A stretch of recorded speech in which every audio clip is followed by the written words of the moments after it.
Hello, my creeplings. We're back.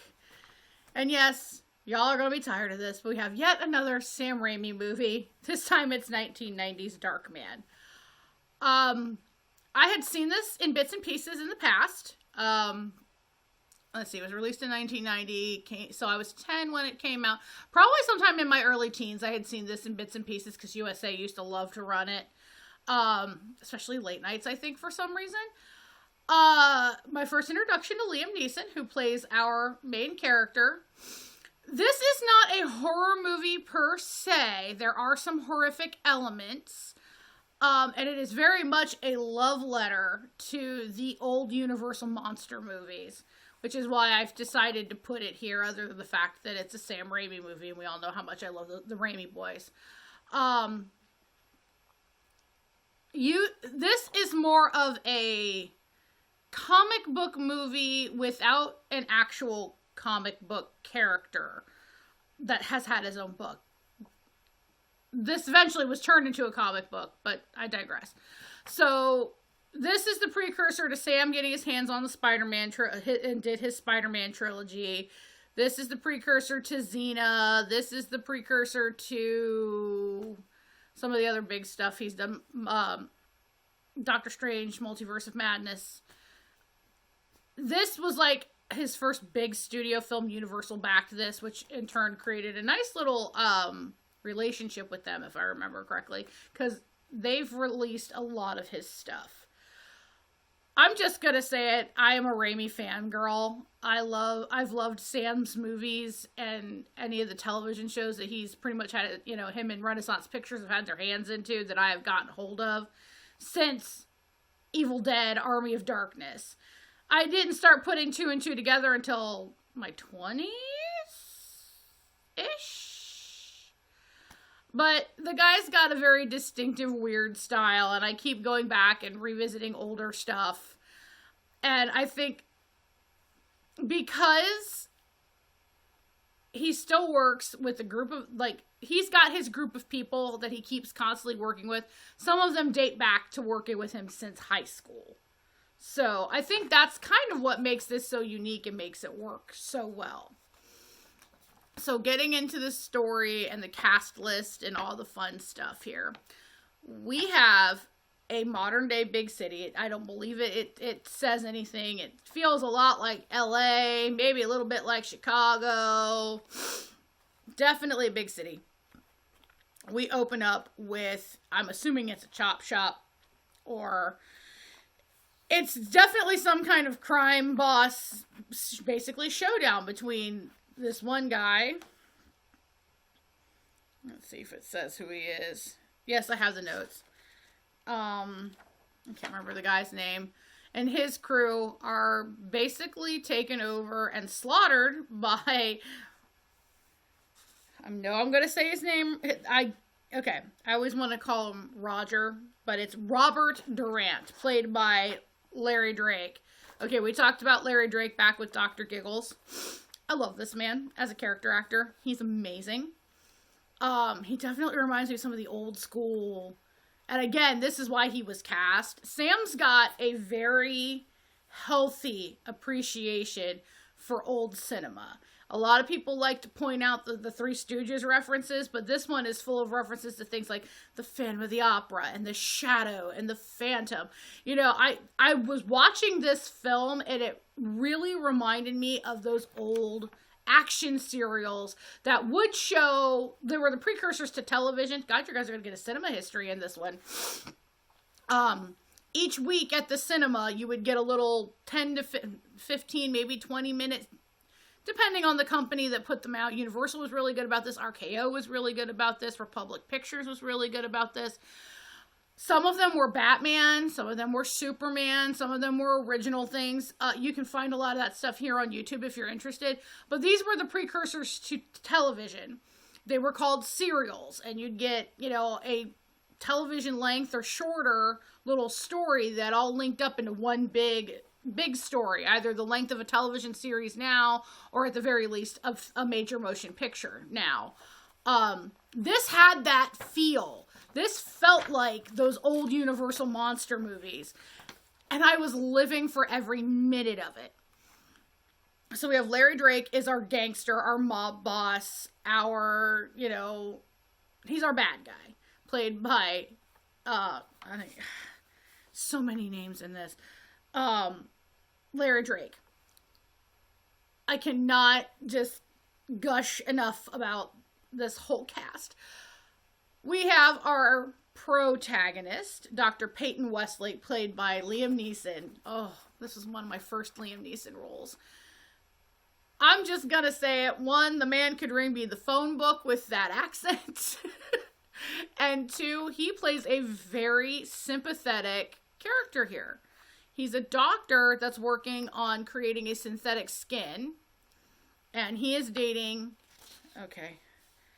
Julie Hastings, who is an attorney. She's played by Frances McDormand. I always pronounce her name wrong. I apologize. And she's stumbled on to some bribery by, I think, a developer. So the long and the short of it is,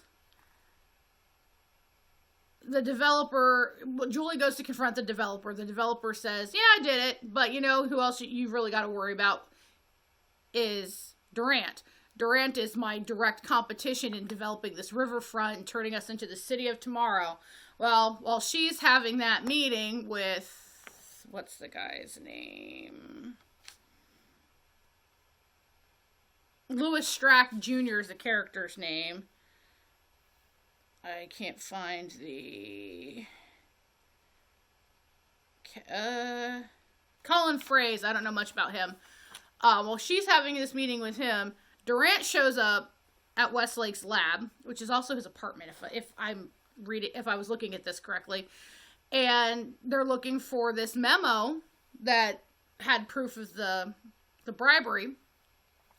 Well, Durant and his henchmen kill the lab assistant, think they left Peyton Westlake for dead, and blow the place up. Now, if you are a Raimi fan, you're going to notice a few regulars, especially early regulars, from his other films, in the thugs.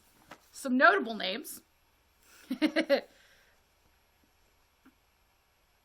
Where is it? I believe Raphael H. Robello plays Rudy Guzman. I believe he was in an early Raimi film called Easy Wheels. That is a piece of cheesy, cheesy goodness. It's a parody of biker movies. It's on YouTube. I highly suggest finding it if you really want to see. They did a lot of parodies and send-ups of different genres in their early days. It was kind of interesting. Dan Hicks, he works with the Renaissance Pictures Group. I also call them the Detroit Movie Men. He worked in Evil Dead 2. He was Jake the Hillbilly. He was also in that Easy Wheels movie I just mentioned. He showed up in My Name is Bruce with Bruce Campbell. He showed up in Army of Darkness, I believe. Intruder, which we've already talked about, which is part of that Detroit Movie Men group, because that was directed and written by Josh Becker, who was one of their friends. I recognize Nicholas Worth, who plays Paulie, but I don't know if he's a Raimi guy or if I remember him from something else. And I didn't look it up. And everybody make fun of me now. We all know who I'm talking about now. Sam had to put his little brother in it as Rick. Rick is almost out of place, but it's like Durant treats him like a little protege. Rick's also the first one to die out of the thugs. So yeah, I had more dead Ted to deal with. Fortunately, this one wasn't very visually gory, but you knew what happened when you saw it. So we get back to Peyton Westlake is not dead, but he is a John Doe in a burn ward where I think they said 40% of his body's covered in burns, and they had to do some experimental surgery on him that did something to his nerve ending, his pain receptors. He doesn't feel pain anymore. He doesn't feel anything anymore. And he gives him some kind of super strength because of the lack of feeling pain. It's all medical terminology, which I believe they had their brother Ivan check out. Now, Ivan's been known to go in and work on screenplays and clean up stuff for Sam. And Ivan's also a doctor, from what I understand. I believe I heard he's done emergency room work. So, thanks for saving us, Ivan. So he breaks out, and he decides to rebuild his lab in an abandoned building and take these UFOs out. Now, unfortunately, like I said, Rick is the first one to go. If you're ever searching on YouTube, I believe it shows up as Darkman playing in traffic. Let's just say from below the sewer, somebody's head pops out of a manhole cover and an 18-wheeler takes care of him. Poor Rick. That had to have been a way to go. Peyton gets a little slicker as things go by. He starts to perfect his skin, his fake skin, and starts making masks, and he starts setting everybody up. First he sets Polly up, and Durant has one of his men throw him out of a window. We have Peyton setting up Durant himself. There's a lot of face switching and all that. It's actually pretty cool. The effects in this were done by where is it? Tony Gardner did the makeup effects, and the burn face and everything just looks really good. So kudos. He makes a cameo as the Lizard Man at the Freak Show, because at the same time that he's out doing all this vigilantism, Peyton has also figured out how to make his old face and has reconnected with Julie, trying to keep it a secret, saying something about he lost his memory and therapy and all that. But he starts, at first everything with him seems out fun, but then there's it's like his mind is going. And the doctor that was explaining the surgery that he underwent while he was in the John Doe in the burn ward kind of said that could happen. God, I stuttered. I'm sorry. By the end of it, you get this there's a helicopter crash. There's a really good, basically, seems like an all-out war in the warehouse where he set up his lab. He takes all the men out, everyone who's left. Some really interesting face swaps. There's a face swap within a face swap within a face swap. So this guy's got his face, a mask, and then another mask on it. Durant gets killed. Then he shows up as Durant again, because you find out that Strack? The developer was actually employing Durant for his own dirty deeds, and then he takes him up into an unfinished high-rise. There's a great fight scene there. It ends up with Westlake leaving Julie behind and saying, I'm not Peyton anymore, I'm Darkman. And the last shot is him with the Bruce Campbell mask on. It's basically Bruce looking back and walking away into the crowd and blending in. Bruce is credited as the final Shemp. Look up fake Shemping in the Sam Raimi Wikipedia page. It's kind of funny. It makes a lot of sense for how they came up as low budget movie makers.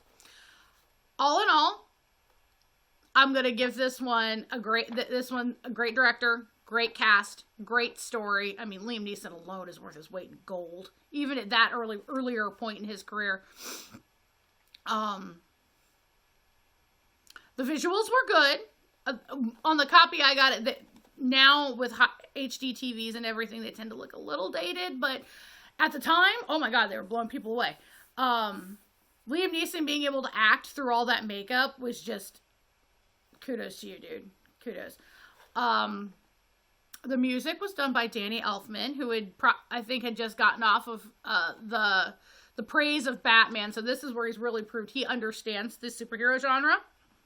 So if you're a Danny Elfman fan, check this score out. It's actually really, really good. There's a lot of cinematography that harkens back to the old days with montages and fades and scene. I have the hiccups. and seen changes that, again, if you're a fan of old 1930s, 40s, and 50s monster movies, especially the Universal classics, you're definitely gonna have a treat on your hands here. I can't say I would definitely watch this movie again. Watching this movie makes me kind of wish that Sam had got his hands on the Phantom, because as much as I like Billy Zane and Catherine Zeta-Jones, I've seen that movie, and that movie was not as good as this. Sam knows his stuff. He knows his comic books. He knows his old Hollywood. He knows what beats to hit, and he knows how to make it just off kilter enough to keep your attention.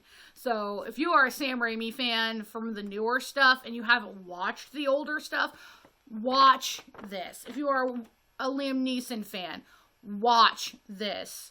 If you are a comic book character fan, if you like comic book movies, and I'm not just talking about all that slick Marvel stuff that's coming out now. If you liked Sam's Spider-Man movies, watch this. I am definitely, yes, I know there's going to be a lot of Raimi's stuff and a lot of Campbell stuff on my channel. Y'all are just going to have to deal with it, because the man and this crew have put in so much into the genre of like off-key cinema, cult cinema, and horror movies that I don't think you can throw a wad of chewing gum and it's not going to stick. Whether it's Ted in a movie, Sam directing a movie, Bruce doing, doing either, Josh Becker, Scott Spiegel, the Renaissance Pictures guys, the Detroit movie men, they're definitely prolific in what they've put out. But yeah, all in all, 1990s Darkman was a very good movie. It is not straight up horror. It is definitely more of a comic book. It feels like a noir comic book. And I'm really getting into my geeky niche here. But like, when we were getting all those Frank Miller comics like Sin City, and I think it was The Killing Joke that he did, and just the graphic novels that were darker and more like an old crime thriller. That's what this movie feels like, with some light touches to it. Because Sam can't not make you laugh. I think he understands the balance of freaking someone out and then giving them that moment to release before freaking you out again. And I just can't say enough. Yes, I know you guys are tired of me talking about his brother, but honestly, he plays the kind of, I don't want to say dork, because Rick wasn't a dork. He played this kind of, he played this kind of like, I'm here, but I don't know if I want to be here. And then he kind of gets into it, and then he gets punished. And he played the man's got a rubber face. He plays the scared face very well.